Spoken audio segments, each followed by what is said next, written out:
and then they listen to it later on if they have not been able to join in. But as long as we are two, we can start. Yes, then we can just have, so you can do it, it'll be more personal. Okay. Yeah, okay. So I can do the Manglacharan and then hand over to you, Prabhuji. Yes, yes. Om Ajnanatimirandasya Jnananjana-shalakaya Chakshurmilitam Yena Tasmai Shri Guruve Namaha Shri Chaitanya Manobhishtam Stapitam Yena Bhutale Swayam Rupa Kadamanyam Dadati Swapadantikam Vandeham Shri Gurum Shri Yuta Padakamalam Gurum Vaishnavam Shri Rupam Sagrajatam Sagana Raghunatam Vitam Tam Sajivam Sadvaitam Savadutam Parijana Sahitam Krishna Chaitanya Devam Shri Radha Krishna Padan Sagana Lalita Shri Vishaka Vitamscha He Krishna Karuna Sindhu Deenabandhu Jagatpate Gopesha Gopika Kanta Radha Kanta Namostute Tapta Kanchana Gaurangi Radhe Vrindavaneshwari Vrishabhanu Sute Devi Pranamami Hari Priya Vanchakalpatarubhyascha Kripa Sindhu Bhaiva cha Patitanam Pavanebhyo Vaishnavebhyo Namo Shri Krishna Chaitanya Prabhu Nityananda Shri Advaita Gadadhara Shivasadi Gaura Hare Krishna Krishna Krishna Hare Hare Hare Rama Hare Rama Rama Hare Hare. Hare Krishna, everybody. Thank you, Prabhuji, for joining in today. After a long time, we have really missed your association. Please accept our Dandavat Pranam and humble obeisances from everybody who have joined the group and are about to join. Prabhuji, I hand over to you. We can start, and as others can join in. Yes, thank you very much, Mataji. So it's a very long purport. I will say the Sanskrit, then I'll go into the English. Then what I will do is I'll read parts of the purport and elaborate on it instead of reading the whole purport. Okay. I'll just chant off by chanting offering my obeisance to Vyasadeva. Om Namo Bhagavate Vasudevaya. Bhagavate Vasudevaya. Om Namo Bhagavate Vasudevaya. Om Namo Bhagavate Vasudevaya. Om Namo Bhagavate Vasudevaya.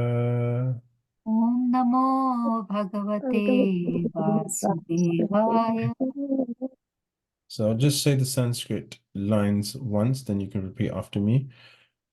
Vishuddham Kevalam Jnanam Vishuddham Kevalam Jnanam Pratyak Samyak Avashtitam Pratyaksham Va Avashtikam Satyam Purnam Anadi Antam Satyam Purnam Anadi Antam Nirgunam Nityam Advayam Nirgunam Nityam Advayam Rishi Vedanti Munaya Rishi Vedanti Munaya Prashantat Mendriyashayaha Prashanta Mendriya Shayaha Yada Tad Eva Sattarkes Yada Tad Eva Sattarkes Tirodhiyeta Viplutam.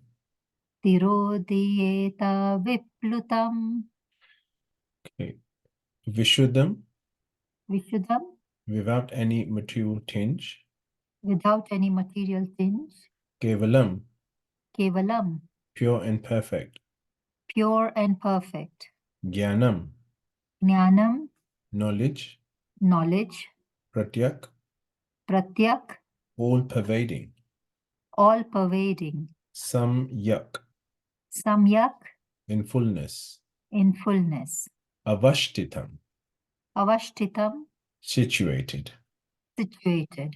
Satyam, Satyam, truth. truth. Purnam, Purnam, absolute. absolute. Anadi, Anadi, without any beginning. without any beginning. Antam, Antam, and also without any end. and so also without any end. Nirgunam, Nirgunam, devoid of material modes. devoid of material modes. Nityam, Nityam, eternal. eternal. Advayam, Advayam, without any rival. without any rival. Rishi, Rishi, O Narada, O great sage. O Narada, O great sage. Vishidanti, Vidanti, Vidanti. They can only understand. they can only understand. Munaya, Munaya, the great thinkers. the great thinkers. Prashanta, Prashanta, pure, pacified. pacified. Atma, Atma, self. self. Indriya, Indriya, senses. senses. Ashayaha, Ashayaha, sheltered. sheltered. Yada, Yada, while. while. Tat, Tat, that. that. Eva, Eva, certainly. certainly. Asat, Asat, untenable. untenable. Tarkahi, Tarkahi, arguments. arguments.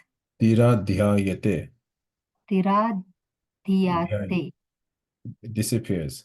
disappears. Viplutam, Viplutam, distorted. distorted. Translation: the personality of Godhead is pure, being freed from all contaminations of material tinges. He is the absolute truth and the embodiment of full and perfect knowledge. He is all-pervading, without beginning or end, and without rival. O Narada, O great sage, the great thinkers can know him when completely freed from all material hankerings and when sheltered under undisturbed conditions of the senses. Otherwise, by untenable arguments, all is distorted and the Lord disappears from our sight. Okay, this purport, I'm going to read a part bit by bit. I'll just offer the basics. Again, to Madandasi, again, Anjana Shaka, Chaksurun, Tamyana Tasma Shugurave, Namaha, Jai Shri Krishna Chaitanya Prabhu Nityananda Shri Advaita Shivasara Guru.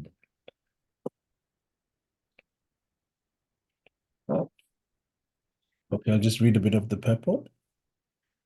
Here is an estimation of the Lord apart from his transcendental activities in the temporary material creation. Mayavad philosophy tries to designate the Lord as contaminated by a material body when he accepts forms of incarnation. This sort of interpolation is completely denied herein by the explanation that the Lord's position is pure and unalloyed in all circumstances.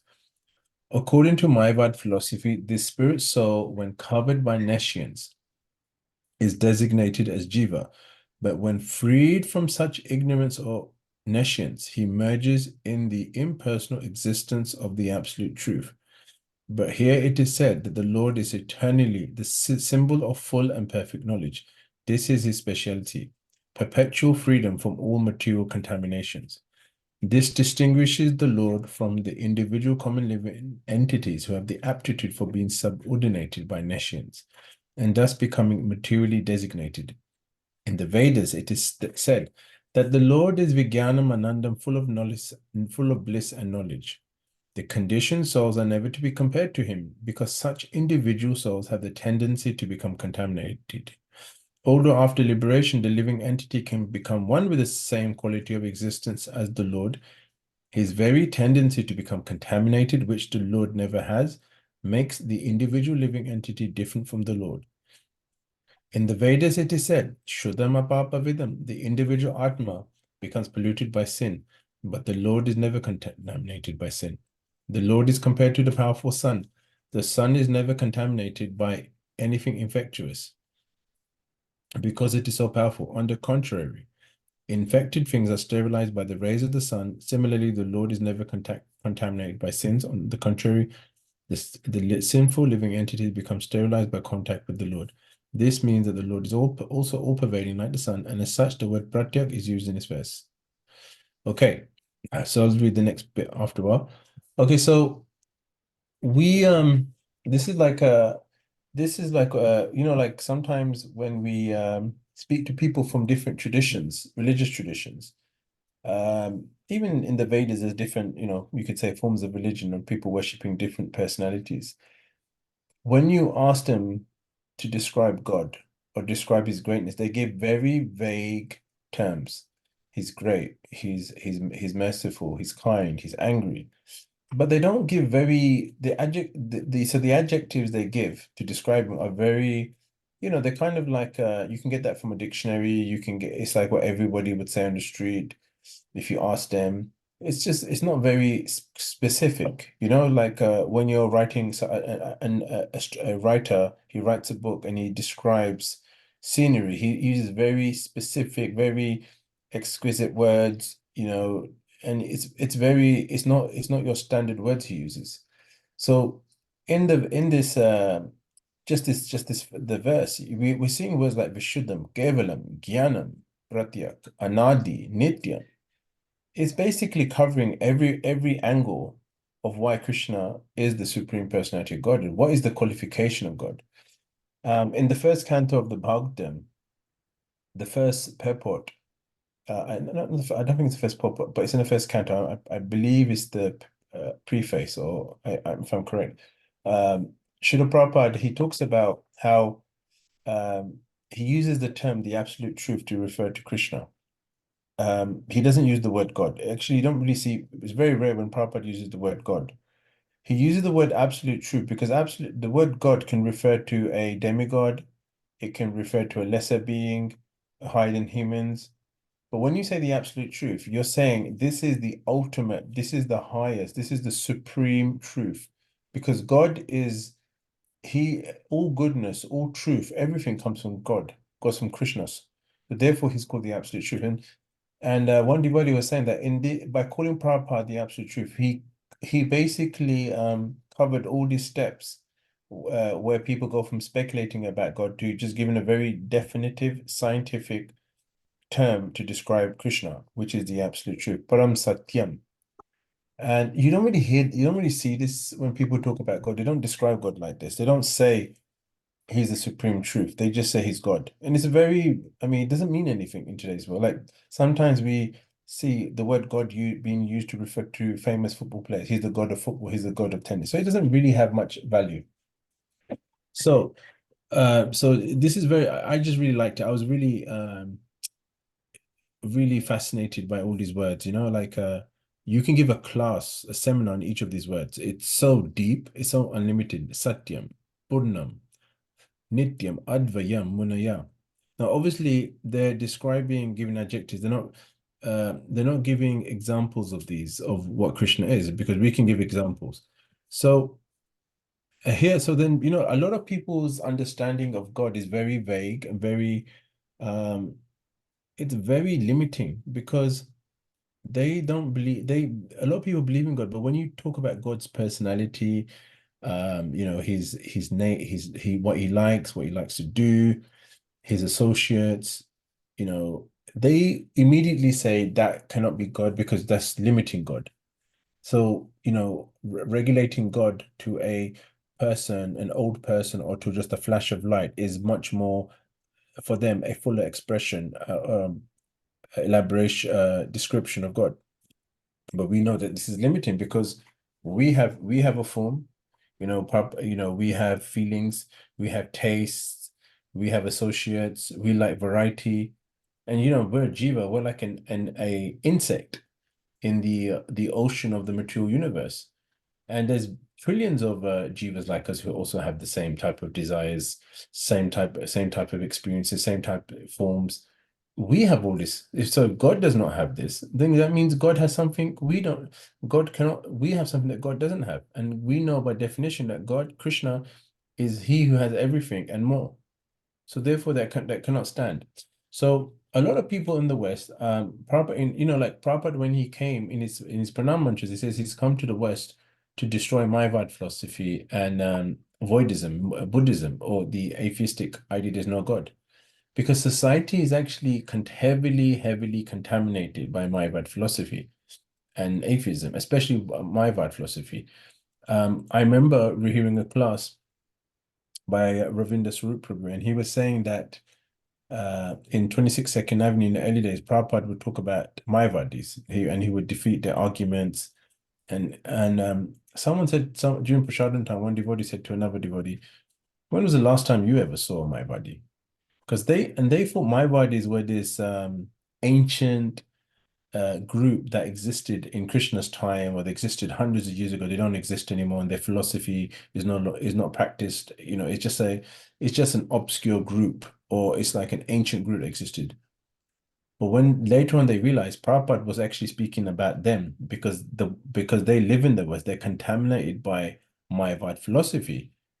And if you study, if you do a deep, like Bhaktivinoda Thakur in his Tattva Viveka, and he's done like an analysis of a lot of the Western philosophies, and he talks about how the concept of Mayavad is very much there. We can see in the early Christian traditions. We can even see in aspects of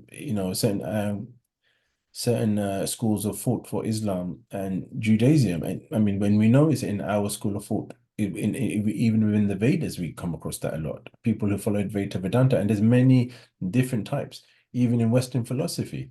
So this idea of Mayavad is a very ancient philosophy. There's a book written by Keshava Maharaj, who's Prabhupada's sannyas guru and Prabhupada's godbrother. He wrote a book, and and they were based on Bhakti Siddhanta Saraswati Thakur's notes and on his own research. And he visited this Buddhist place once. No, he visited some professor who was like a scholar, a great scholar of the Vedas, and he also was a follower of Buddhism. And he had thousands and thousands of books. So Keshav Maharaj was going through these books, and just because he's also a scholar himself, and he came across this book, which was called I can't it's basically called Lanka Sutra, and it's basically explaining how Mayavad philosophy was known as early as Lord Ram's time, because it talks about Ravana coming across Mayavad philosophy, and it was very interesting. I mean, and so it talks about that. So it's a very ancient philosophy. So Srila Prabhupada was very strong in this. For him, Krishna, for him, the absolute truth wasn't an impersonal concept.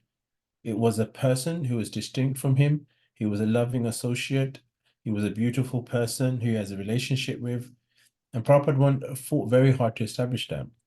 And even in our movement, there's been people who've taken up this, who started to say Mayavad arguments. Like some of them even said Prabhupada's Krishna. That's why Prabhupada's angry with us. And Prabhupada had to exile them from the movement. And then when they realized what they did and they showed remorse and they changed their philosophical understanding, Prabhupada allowed them to come back. So Mayavad is basically, it's like they say it's the last snare of Maya Devi, is for you to believe you're God, is to believe you are the supreme. And it's interesting, a lot of people in India today like follow that philosophy, even unconsciously. I remember like when the Mahabharat TV show was being shown on on the UK channel. I think it was BBC Two. This is like late 80s, early 90s. I was about 9, 10 years old then. I mean, and I remember watching it, and I remember speaking to my uncle about it, and also I was also watching Ramayana by Ramanand Sagar, which was very popular as well. And I remember speaking about it, about it was that how it's so amazing, it's so interesting. And my uncle said, "Did you know that I was there? You were also there." And I said, and I didn't know much philosophy. I didn't really understand Bhagavad Gita. I hadn't studied it because I was still young. I said, how's that possible? Everyone died on the battlefield and they went to heaven, because my understanding of spiritual perfection was heaven, because I was, I didn't really understand about the spiritual world. But even then I knew that they would have gone back to heaven and they'd be in heaven. Why would they be on earth? He said, no, we were there. We were there, we were participating in these wars, and we were also speaking Bhagavad Gita. And I was like, this makes no sense.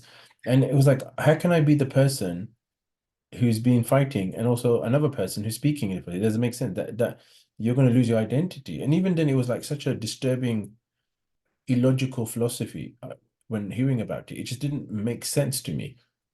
And so even that, so then when I read Prabhupada's Bhagavad Gita, when Prabhupada says, if Krishna is an ordinary man who's also subject to karma, he's also, and is subject to all his defects, then the Bhagavad Gita loses all meaning, because he's just a fallible person. But he's not fallible, he's infallible. He's the supreme absolute truth. So what he says is perfect and complete.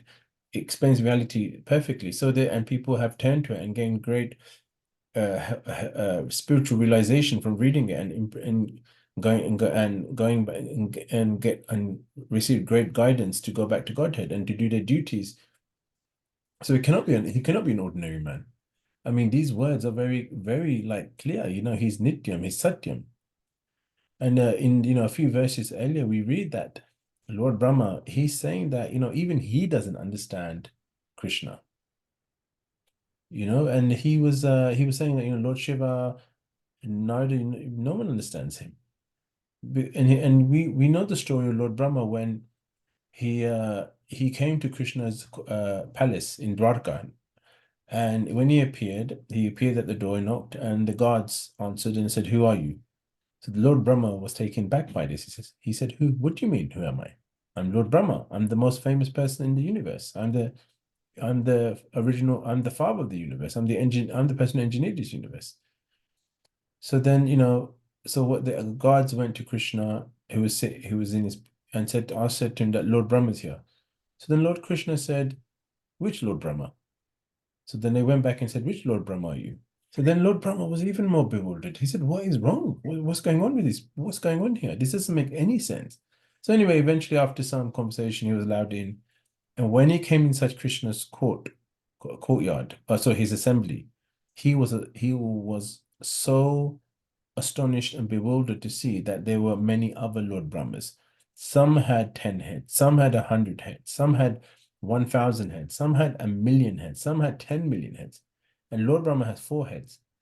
And and the heads represent dimensions and Lord Brahma felt like an insect, an ant amongst all those different Lord Brahmas. And then he put his head at Krishna's lotus feet and said, "I can never begin to understand you." And Lord Brahma is the person who was the first person to receive Vedic knowledge. He chants Brahma Samhita, you know. So even he doesn't understand Krishna fully. And he's like, so how can we understand him? So we can never fully understand Krishna, but we can get an idea of what Krishna is like from reading the Bhagavatam. And in this body, we cannot understand Krishna. And with this mindset, we can't, but we can understand something. And when we become purified by that knowledge, then when we go back to Godhead, when we go back to Krishna, we will fully understand him. So, there's so like going back to my word philosophy, it's something that designates the Krishna, the Lord Krishna, who is the supreme truth, who's the absolute, as a normal person with a mature body, who when he accepts forms of incarnation. And if you study Mayavad philosophy, there's many articles and many books written by Vaishnavas. Madhvacharya wrote a very famous book, which is the 100 refutations of Mayavad philosophy. Our acharyas did it as Jiva Goswami, Bhaktivinoda Thakur, even Prabhupada. It's like you cannot logically, scientifically present Mayavad philosophy and be and get away with it if you explain it, because what you're saying is that there was this energy called Brahman, and it's the only thing that exists, but suddenly this ignorance came out of nowhere and covered Brahman, and all the parts of the Brahman broke into small parts, which was us, and we fell, and a universe was created, and we're going through this cycle of birth and death, and we're all the same people. enough everything, and until we realize that we're going to be in ignorance. But when we realize we're going to go back, and Prabhupada we get, and it just doesn't make it just why would the Brahman come into ignorance? Where did this Maya come from? Because it says that the only thing that exists is Brahman. Where did this Maya come from? So they can't answer this question. It's impossible to present, and it's actually we read in teachings of Lord Chaitanya where it's explained that Shankaracharya in his commentary on the Vedanta Sutra, in his Shariraka Bhashya, he basically says that Vedanta Srila Vyasadeva made a mistake in editing, in compiling Vedanta Sutra. And Srila Vyasadeva is a literary form of the Lord. He's Krishna Dvaipayan Vyas. He's not a jiva. He's actually Krishna in that form. So then Chaitanya Mahaprabhu refutes this and says, no, this is not possible, because he says he's Ishvara. In Vedanta Sutra is Ishvara Vachana, the words of God. So he didn't make any mistake. And if you look at Shankaracharya's argument, he doesn't give any argument. He just says he made a mistake. And then as a result, he teaches this philosophy called Vivartava, the theory of illusion, coming into illusion, and takes away the philosophy of Parinamvad, which Shakti Parinamvad, which is Krishna's energies are transformed. Shankaracharya teaches that Krishna is transformed, Brahman is transformed, but the cause cannot be transformed. The energy is transformed. So anyway, so there's all these arguments written. So so we shouldn't Prabhupada, it says in Chaitanya Charitamrita that if you listen to Mayavad philosophy, it can really destroy your consciousness. And so it says Mayavadiya Bhashya Shunila Hoya Sarvanash, that it will destroy you. How will it destroy you? Because it's going to plant these strong seeds in your mind that you are one with Krishna, you are the same. And as a result, we see this in the West. They may not say the Vedic terms, but everyone in the West wants to be lording over material nature. Everyone in the West wants to be a type of God. Everyone denies Krishna. These is all like aspects of my philosophy because they've been exposed to it.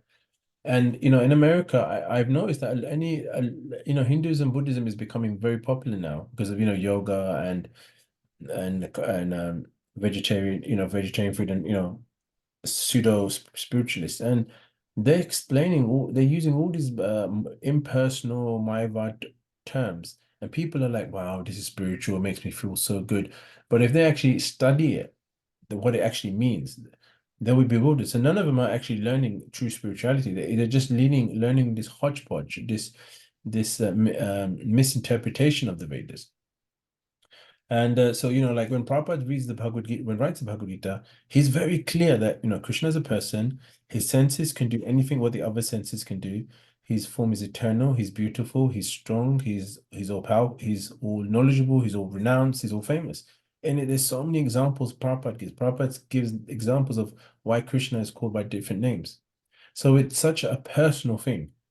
And, if you think about it, we can relate to something that's impersonal. We are always looking to have personal connections. Like if you're speaking to someone on the phone and after a while you want to meet that person. And when you meet that person, then the relationship goes to a different level because you're seeing that person. Then you can appreciate the form.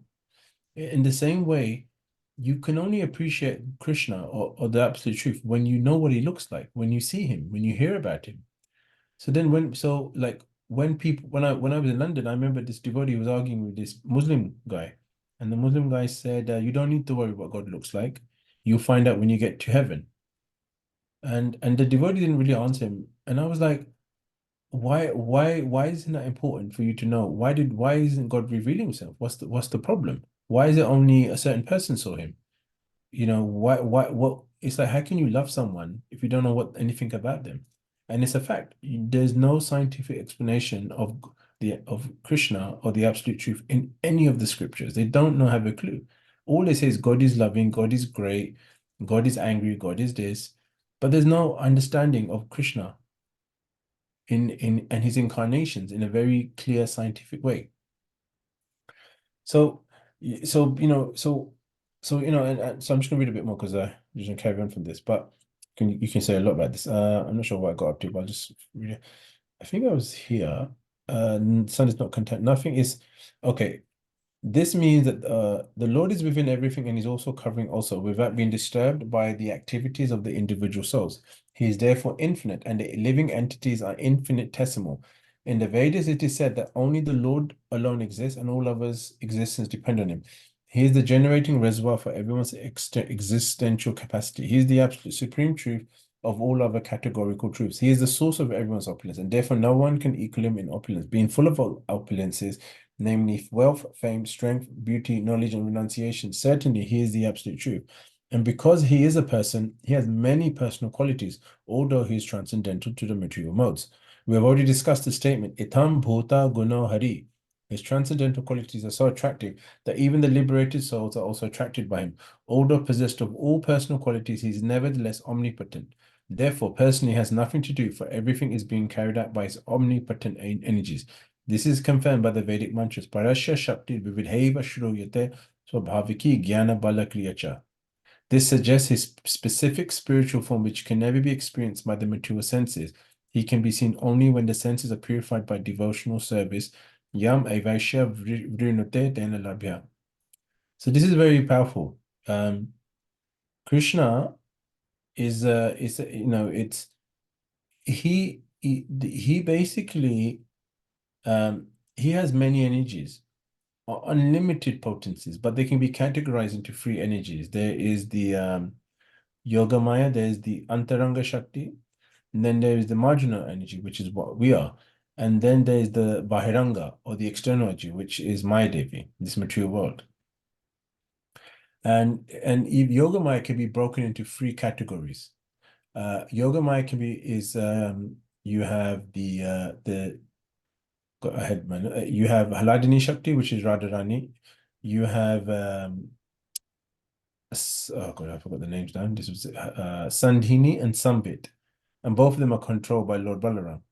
And so basically one devotee explained it in a really nice way, which I found a very impressive explanation. So basically he says that the Yoga Maya.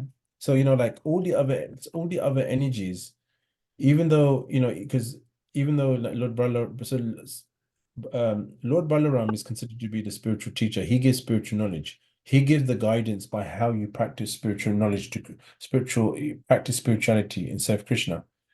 So then the other aspect of Lord Balaram is that he provides the facility, the material, the utensils to serve Krishna with that knowledge. And the bliss and experience you get from bhakti, that is Radharani. So, so Haladini is the experience of bhakti. Also, she's Krishna's transcendental potency, but she also blesses us as well. So Lord Balaram provides the energy, he provides the knowledge, he provides the facility and the utensils, and Radharani is the experience of practicing bhakti to Krishna. Now, even though just because Radharani is in charge of Haladini, actually she's in charge of all the potencies, because it's not so in Chaitanya Mahaprabhu, like we know that he is Krishna with the form of Radharani. So so it's not that Haladini Shakti is not within him. It is within him because he's given the bliss, and the bliss he's giving is the Haladini Shakti. He's given the experience of bhakti. So Radharani is in charge of that. Now Krishna now this is a very hard concept, that Krishna can have a consort. And his consort gives him the greatest pleasure. Prabhupada says Radharani loves Krishna the most. That's why she's the best devotee of Krishna. She loves him more than Mother Yashoda, uh, Yashoda Baba, Devaki, Vasudev. Even nobody loves Krishna as much as Radharani, because they are essentially the same person, but they're separated into two eternally. And Radharani is the only person that can serve Krishna. Now the thing is that now someone may say, well, why does God need an external person to satisfy him? It's not an external person. It's actually part of Krishna. It's Krishna's love, Krishna's hopes, Krishna's pleasure potency that is Krishna's consort, and only she can please Krishna. Only she knows how to serve Krishna the best. So and people don't understand that God also has these relationships. So if you think about it, all our relationship we have in the material world, they're a perverted reflection of what's going on in the spiritual world. Because in the spiritual world, they're happening everything in a perfect and complete way. So in the spiritual world, yeah, you have a father, you have a mother. Obviously, Krishna is the original father, but all these relationships are there, and you know, otherwise, why do we have this tendency? Why do we have this need to get married, have children, take, because it's coming from the spiritual. It's always been there. So Krishna, like he's, like he doesn't need to follow the standards of other people. He doesn't need just because people think he's impersonal, just because people think he's by himself, just because people think he's an old man or he has no form, they can think that. But we know better because he's always experiencing bliss. He's always, because he's Anandam Buddhi Vardhanam, his bliss is always increasing. He's always with his associates. He's always, with the cowhead boys doing rasa dance, and he's always blissed out. And we know that because it's explained. And personalities in our movement have experienced that, Bhava, have experienced that. So so just continue. So, and we know that, there's different, it mentions also about Atma Rama, like there's different types of people who takes pleasure in the spirit, in the self. And they're on the path of self-realization at different degrees. But these people are freed from all types of material bondage, and they desire to, render devotional service to Krishna.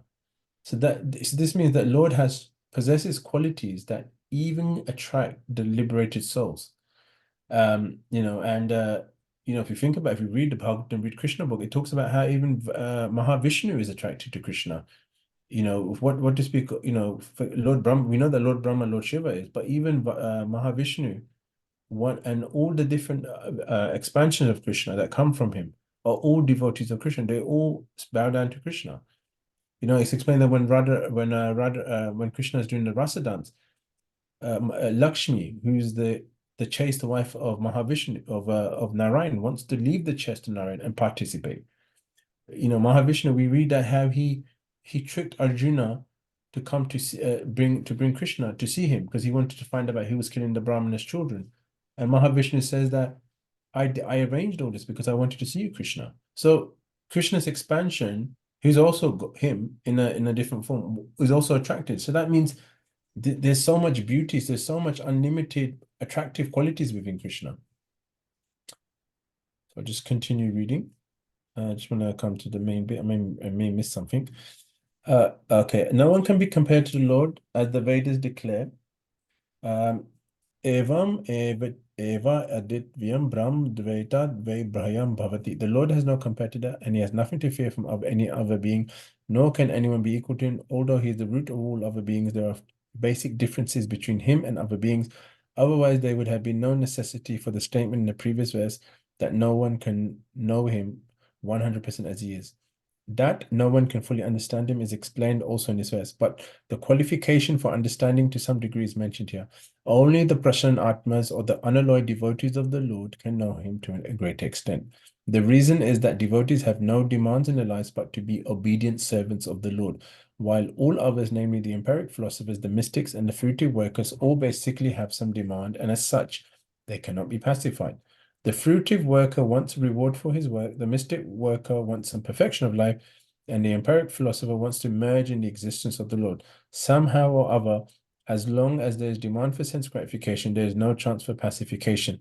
On the contrary, by unnecessary dry speculative arguments, the whole matter becomes distorted, and thus the Lord moves still further away from our understanding.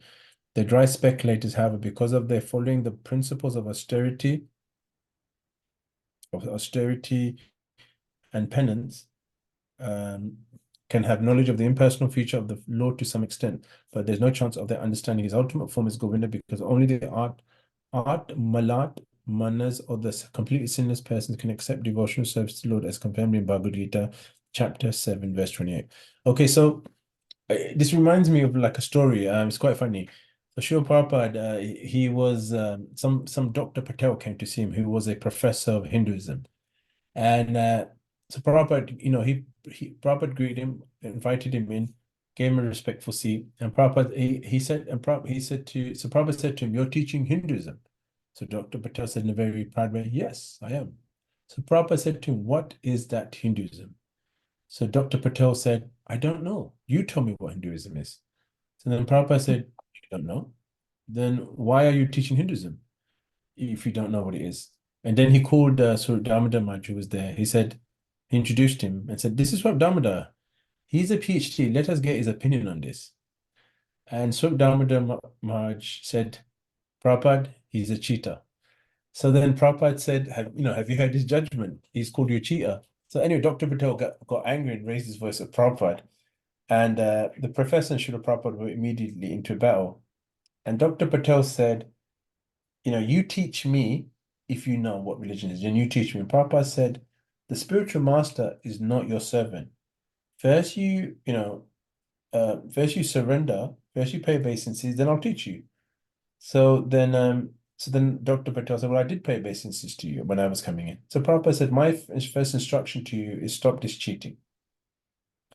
By now, they were both speaking with very high voices. Then Prabhupada said to him, you ask what is religion. So my reply is Sarva Dharman Parijjaja Mamekam Sharanam Braja. Full surrender. Dr. Patel then said, what do you mean by surrender? Prabhupada said, you don't know the meaning of surrender? And Dr. Patel, in a very loud voice, said, no, I want the full Sanskrit etymological meaning of surrender. And Prabhupada said to him, you don't want a spiritual master.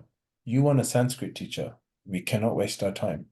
So this person wanted to ask for knowledge, but he did not surrender.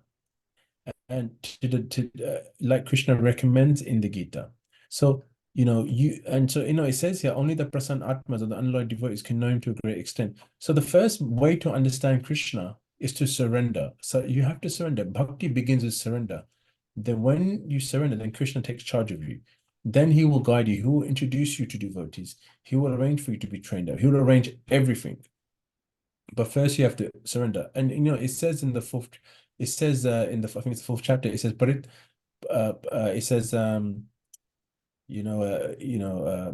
approach a spiritual master, render him service, and he will teach you the truth because he's realized it. So you have to be paripat prena shevaya upadek shanti te gyanam gyanin tattvadarshana. You have to be humble. You have to be told. You have to be surrendered. You have to be willing to be corrected and chastised. So that's what bhakti is. That's what a devotee is. And if you're not willing to do that to a spiritual master who Krishna has given the authority to teach you, well, how are you going to understand Krishna? It says in the Padma Puran that though Krishna says those who are directly my devotees or who try to be my devotees are not my devotees. Those who are devotees of my devotees are actually my devotees. So you have to surrender to the spiritual master. You can't just go directly to Krishna. It's not possible. Because, that means you don't have humility. And Prabhupada explains, there was a past time when someone said to Prabhupada in the 8 prayers by Lord Chaitanya, I forgot the name now. I'm having a bit of a moment here today. Basically, there's no mention of the spiritual master. And Prabhupada said, you haven't understood the meaning then. How can you be humble if you're not surrendered to a spiritual master? If you're not humble, Lord Krishna will not accept you. And you can only be humble when you surrender to the spiritual master. That is the key. He is the person who will unlock the treasure of bhakti and give you access to it. So our process is to surrender to the spiritual master, surrender to Krishna's devotees, render them service, learn from them, be corrected by them. And then Krishna externally as the spiritual master and internally as the Paramatma will give you knowledge to come to him. And then all these things you'll start to realize and understand. And it's not like we need to know every single detail. I mean, Krishna will give us what we need to understand, but the main thing is that, Krishna is this. Krishna is, if a devotee understands that Krishna is in everything and everything depends on Krishna, then his life is perfected. And anyone who's educated in modern philosophy, they are fed, it's not going to really satisfy you. So someone said to Prabhupada once, do you know everything? And Prabhupada said, yes, I know everything. So then someone said to Prabhupada, well, how many buildings are on that how many windows are on that skyscraper? And Prabhupada said, what's the point of knowing details of an illusion of something, of your dream? What's the point? It has no value. And so what Prabhupada meant by what he knows everything is that because he knows Krishna, he knows everything. I mean, what's higher than Krishna? What's more qualified than Krishna? When you know Krishna, you know everything. You don't need to, everything else becomes subordinate. It's like, what's the point of learning a mathematical formula? You know, because but you don't know who taught this knowledge, where did it come from? If you don't know Krishna, it just becomes meaningless. So, you know, Ayurveda, Sanskrit, astrology, all these rituals, all these nice Indian food, they lose meaning if it's not connected to Krishna. Krishna is the goal. Krishna says, Vedasya Sarved Aham Eva Vedyo Vedanta Krid Veda Veda Eva Chaham. So we can, if we know Krishna, then we'll surrender to the spiritual master, and then we'll be able to understand, and then we'll be able to appreciate him.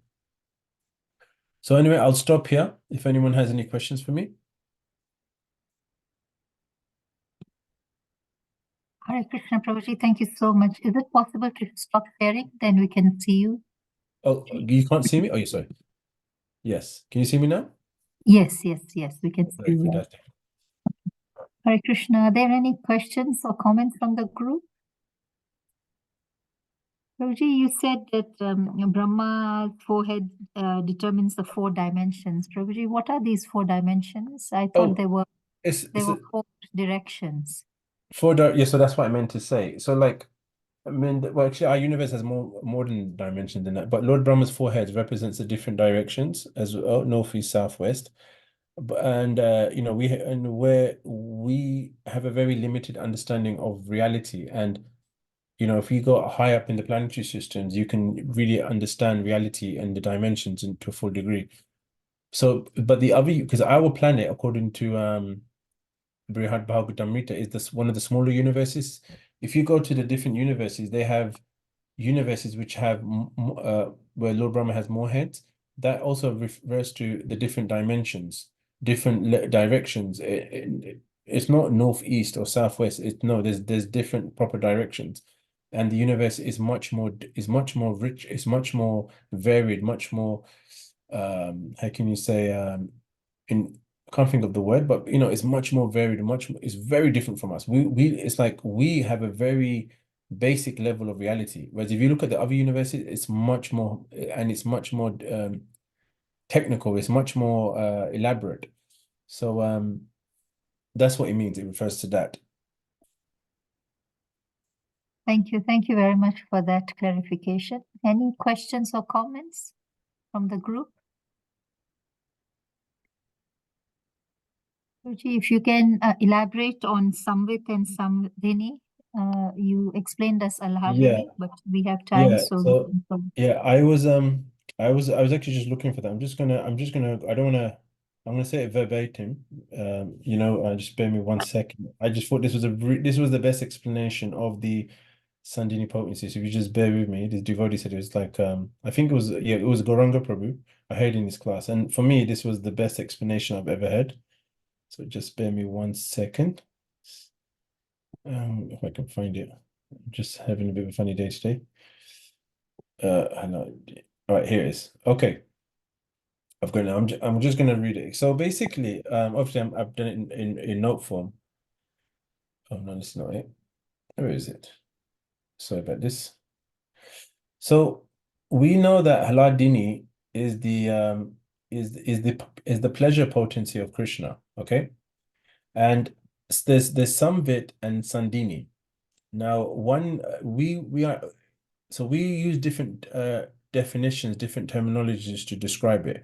We say, um, you know, it means existence, it means cognizance, it means knowledge. But if you elaborate on these principles, these energies even more, what is basically doing? Because Lord Brahma is giving you the knowledge, because that's why he's considered to be the spiritual master. You know, he teaches you how to surrender to Krishna. He teaches you Krishna Tattva.